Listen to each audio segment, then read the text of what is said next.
ನೀವು ಹೇಳಿದ್ದೆ ಅಲ್ಲಿದ ನೀವು ಸಂದರ್ಭ ನೋಡಿದ್ರಲ್ಲ, ಅದು ಸಂದರ್ಭ ನೋಡಿದ್ರೆ ನಿಮಗೂ ಅನಿಸ್ತದೆ, ನಮ್ಗೆ ಹೆಂಗೆ ಅನ್ಸಲ್ಲ ಇವರು ಮುಸ್ಲಿಂ. ಅಲ್ಲಿ ಯಾವ್ದ ದೇಶದ್ರೋಹಿ ಬಂದಿದ್ರು ಸರ್? ಅಲ್ಲಿ ಯಾವ ಪಾಕಿಸ್ತಾನದವ್ರು ಬಂದಿದ್ದಾರೆ? ಯಾವ ದೇಶದ್ರೋಹಿ ನಮ್ಮ ಸಮುದಾಯಕ್ಕೆ ಬೈದಾರೆ. ಆಮೇಲೆ ಅವರು ಭಯೋತ್ಪಾದಕರಿಗೆ ಏನಾದ್ರು ಬೈದಿದ್ರೆ ಅದಕ್ಕೆ ನಮ್ದು ಬೆಂಬಲಿದೆ.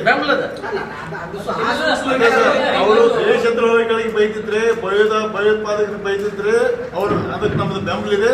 ಮತ್ತೆ ಈಗಾಗಲೇ ಅದು ಮೊನ್ನೆ ನಡೆದ ಘಟನೆ ಬಗ್ಗೆ ಅರೆಸ್ಟ್ ಮಾಡಿದ್ದಾರೆ. ಅವ್ರಿಗೆ ಇನ್ನೂ ಗರಿಷ್ಠ ಮಟ್ಟದ ಶಿಕ್ಷೆ ಕೊಡ್ಲಿಕ್ಕೂ ಕೂಡ ನಾವು ಒತ್ತಾಯ ಮಾಡ್ತೀವಿ. ಈಗ ಅವ್ರು ಬೈದಿರೋದು ಅದೇ ಉದ್ದೇಶಕ್ಕೆ ಅವ್ರು ಬೈದಿದ್ದು ಸಮುದಾಯಕ್ಕೆ. ಅದು ಏನಾಗಿದೆ